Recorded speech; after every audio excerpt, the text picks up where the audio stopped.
In the last lecture, we completed volt-ampere characteristics of a PN junction diode.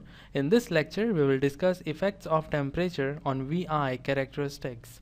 On increasing or decreasing the temperature, the volt-ampere characteristics of diode changes significantly. If you increase or decrease the temperature, the characteristics of diode will change in both forward and reverse bias conditions, and the effect of temperature is different for both forward bias and reverse bias region. Let us take VI characteristics of a silicon diode to understand the effects of temperature. This is the VI characteristics of silicon diode, and because of this we have barrier potential equal to 0.7 volts, and once the applied voltage across the diode is equal to 0.7 volts, there is an exponential increase in the current. And this is the forward bias region. Let me write this down. This is forward bias region, and this is reverse bias region. Reverse bias region. And first we will discuss forward bias region, because effect of temperature is different in case of forward bias region, and then we will discuss reverse bias region. So let's start our discussion on forward bias region, or forward bias condition we can say. In case of forward bias region, the characteristics of silicon diode shift to the left at rate of 2.5 millivolts per degree centigrade rise in temperature. This is very important point, and first I will write this and then we will discuss what it is. In case of forward bias region, the characteristics of silicon diode, we have taken silicon diode, so the characteristics of silicon diode shift to the left at a rate of 2.5 millivolts per degree centigrade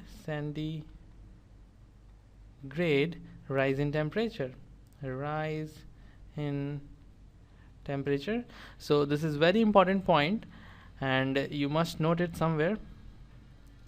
According to this, in case of forward bias condition, characteristics of silicon diode shift to the left at a rate of 2.5 millivolts per degree centigrade rise in temperature. So if we increase the temperature, the characteristics of silicon diode will shift to the left at the rate of 2.5 millivolts. So the plot will shift to the left on increasing the temperature. The plot will shift to the left, and on decreasing the temperature, the plot will shift to the right. Now let us take one example to understand this. Let's say at 25 degrees Celsius, VD is equal to 0.7 volts. VD is the voltage across the diode, and it is equal to 0.7 volts at 25 degrees Celsius. So this is the plot at 25 degrees Celsius, and we have VD equal to 0.7 volts. Let's say we increase the temperature by 100 degrees Celsius, and we want to calculate VD when we have a new temperature. So for 100 degree centigrade rise in temperature, or we can say that, or at 125 degrees Celsius, we have to find VD.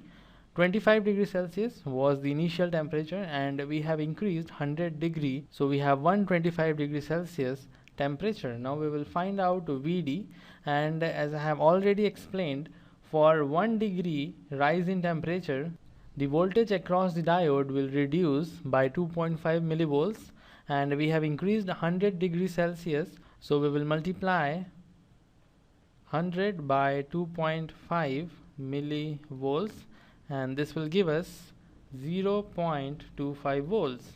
So the new voltage across the diode, therefore the new voltage across the diode will reduce by 0.25 volts because this plot will shift to the left, and the new VD is equal to 0.7 minus 0.25 volts, and this is equal to 0.35 volts. So the value at 125 degrees Celsius is equal to 0.35 volts. Now if we decrease the temperature by 100 degrees Celsius, then let's see what we have.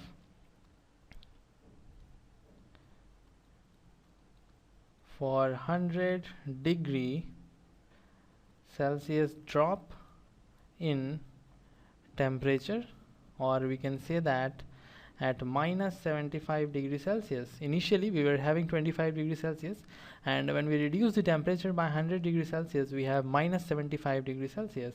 I will do the same thing. I will multiply 100 by 2.5 millivolts, and this will give us 0.25 volts. So there is change of 0.25 volts, and the plot will shift to the right. So there is increase. This change will increment the voltage across the diode, and the new VD is equal to 0.7 plus 0.25, and this is equal to 0.95 volts. So if you reduce the temperature, the voltage across the diode will increase, and if you increase the temperature, the voltage across the diode will reduce.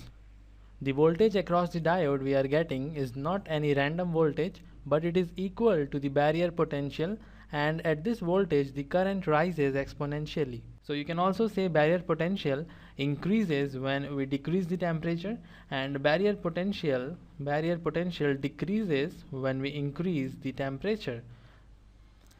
So this new plot is for minus 75 degrees Celsius, and the value of VD is equal to 0.95 volts.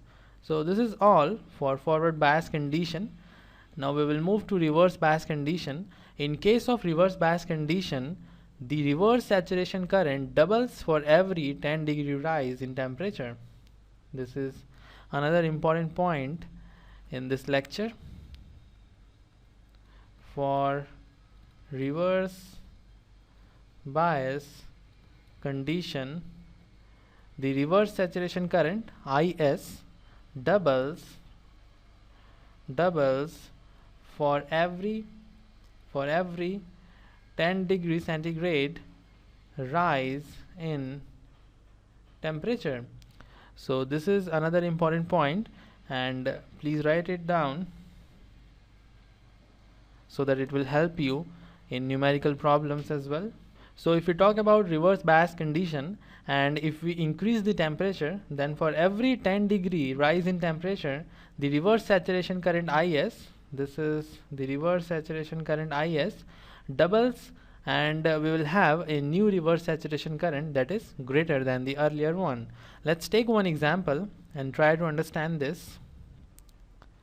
In first case, we will increase the temperature by 100 degrees Celsius. So for 100 degree centigrade rise in temperature, or at 125 degree Celsius of temperature, this plot is at 25 degrees Celsius, and the reverse saturation current here is equal to 10 nanoampere, and we have increased the temperature by 100 degrees, so we have a new temperature 125 degrees Celsius, and we have to find out the new reverse saturation current.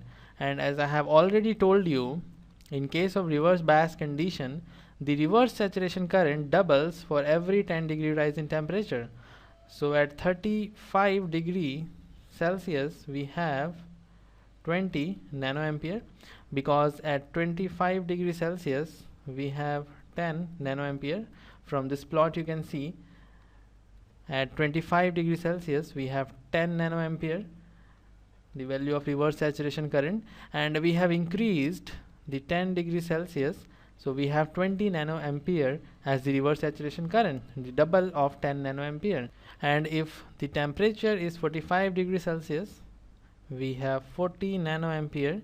In the same way, for 55 degrees Celsius the reverse saturation current is 80 nanoampere, and if you repeat the process you will find at 125 degrees Celsius the temperature at which we have to find the reverse saturation current is equal to 10,240 nanoampere, or we can write it as 10.24 microampere. So the new current, so the new reverse saturation current is 10.24 microamperes.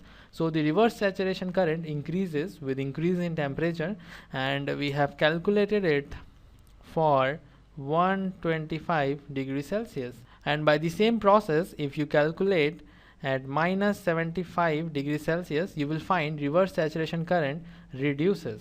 Now what about breakdown voltage? Let's say this is the breakdown voltage at 25 degrees Celsius. The reverse breakdown voltage of a semiconductor diode will increase or decrease with temperature depending on the Zener potential. So this breakdown voltage may increase or decrease with temperature depending on the Zener potential. So this is all for reverse bias condition, and we have to be careful with reverse bias condition because you can see reverse saturation current increases with increase in temperature, and this may also damage the diode. Therefore, for high temperature applications, reverse saturation current IS should be closer to 10 picoampere. The reverse saturation current IS should be closer to 10 picoampere for high temperature applications. This is for high temperature applications, so that reverse saturation current remains smaller. This value 10.24 microampere is the high value for reverse saturation current, and if you have reverse saturation current closer to 10 picoampere, in this case we have 10 nanoampere, and if it is closer to 10 picoampere you will have reverse saturation current smaller as compared to this value. And if we compare germanium, silicon and gallium arsenide, we will find reverse saturation current for germanium is high, and for silicon and gallium arsenide reverse saturation current is smaller. So the application of germanium is limited because of high reverse saturation current, and silicon and gallium arsenide have relatively smaller IS at room temperature, so we will use them extensively. Silicon is the most popular material for semiconductor diode. So this is all for this lecture. If you have any doubt, you may ask in the comment section.